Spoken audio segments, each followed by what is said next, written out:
Em nome do Pai, do Filho e do Espírito Santo. Amém. Louvado seja o nosso Senhor Jesus Cristo. Querido irmão, querida irmã, entramos na terceira semana já quase concluindo da Quaresma. É importante cada vez mais nos dedicarmos a olharmos a nossa vida a partir da Sagrada Escritura. E hoje o Evangelho que se encontra em Lucas, no capítulo 11, nos leva a considerar qual é a nossa atitude diante de Jesus. Isto porque Jesus está expulsando um demônio que era mudo.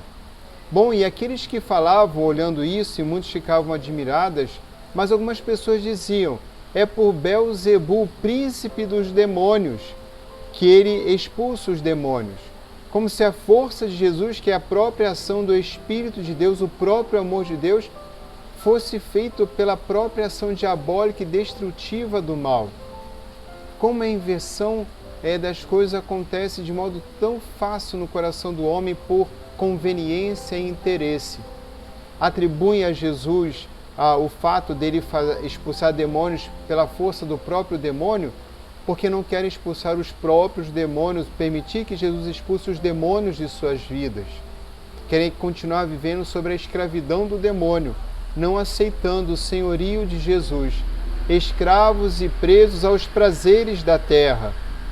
E não vivendo na terra, mas como cidadãos dos céus, aceitando a mensagem do amor e fazendo o bem, vivendo esta proximidade com Deus que nos ama e nos aguarda na sua casa celestial. Sim, é assim, nós temos um Deus muito amoroso, não um Deus cruel e vingativo, mas um Deus que nos ama, faz com que nós nos amemos a nós mesmos por meio do amor que Ele sente por nós, e não há como não ter, portanto, uma boa estima de si, se sabemos que Deus nos ama e nos amamos com este mesmo amor, mas também a partir deste mesmo amor com que Deus nos ama, amar as pessoas. Ainda outros que vão dizer que Ele deve fazer um sinal do céu para poderem acreditar, como se Jesus fosse um trapezista que tivesse que fazer números cada vez mais extraordinários para entreter a plateia. Ou como nós vemos tantos comediantes que vão perdendo a linha apenas para fazer o povo rir, não se importando com a qualidade de suas piadas, a qualidade das suas palestras, a qualidade das suas falas. Queridos irmãos e irmãs, o Senhor já nos mostrou o caminho. Nós devemos nos perguntar, mas por que é tão difícil ao homem ouvir e pôr em prática a palavra de Jesus e seguir o caminho que Jesus me propõe, aceitar Jesus como o único Senhor da minha vida, que me liberta dos meus vícios, eu cativeiro, prisioneiro, escravo do meu pecado? Por que é tão difícil?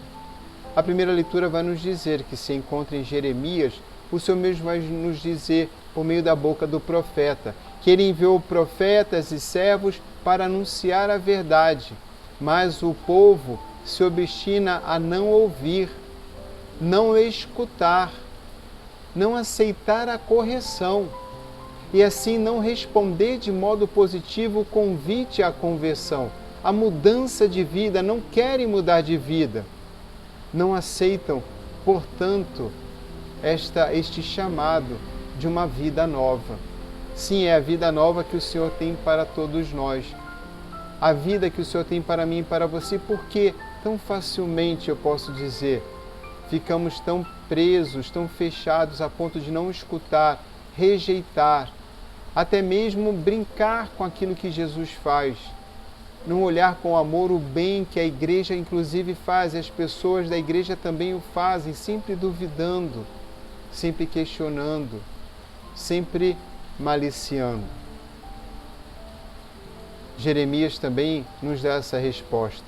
Assim diz o Senhor, eles não prestam atenção e não respondem devido às más inclinações do seu coração.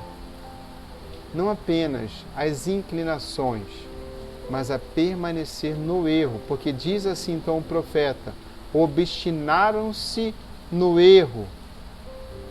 Obstinaram-se no erro. Preferem seguir os maus impulsos.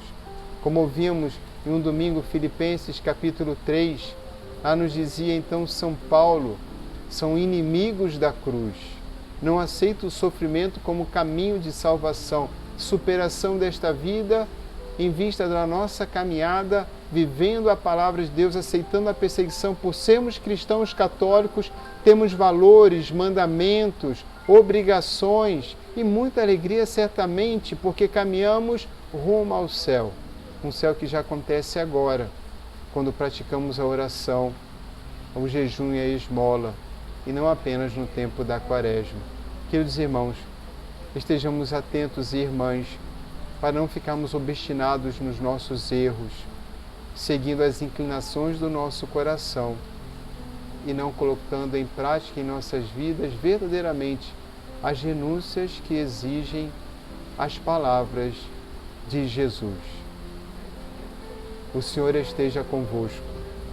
Abençoe-vos o Deus Todo-Poderoso, Pai, Filho e Espírito Santo. Amém.